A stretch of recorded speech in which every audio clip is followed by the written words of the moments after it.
در دل شب وقتی ما نقرای برات میرقصد، صدای تو در سکوت جانم تنین میاندازد، مثل نغمه‌هایی که خدا در گوش عالم زمزمه کرده. ای دوست گم شده در ماه زمان، ای نور پنهان در دل من، هر لحظه که تو را می جویم خورشید در آسمان دلم طلوع می کن و ستاره ها راه رسیدن به تو را روشن می کنن. دل من باغیست پر از گل‌هایش که تنها با بوسه نگاهت می روید و می خندد.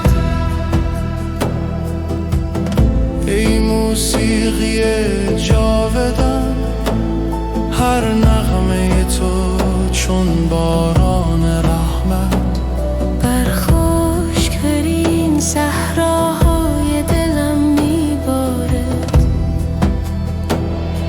با هر قطره راز تازهایی از عشق و وصل به من میگویید.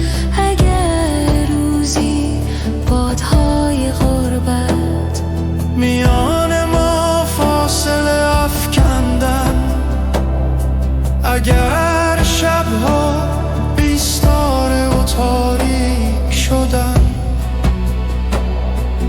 باز هم نامت را در آسمان دلم با شعله‌های روشن نگه می‌دارم که هیچ شب تاریک و هیچ فاصله نمی‌تواند آن را خاموش کن.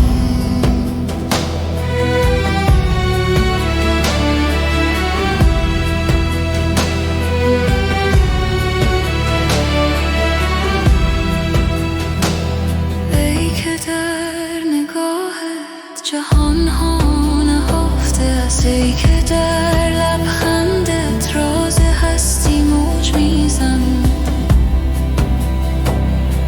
بیا یا سکوت شب را با صدای خودت پر کن، تا دل خسته من باز هم در عشق تو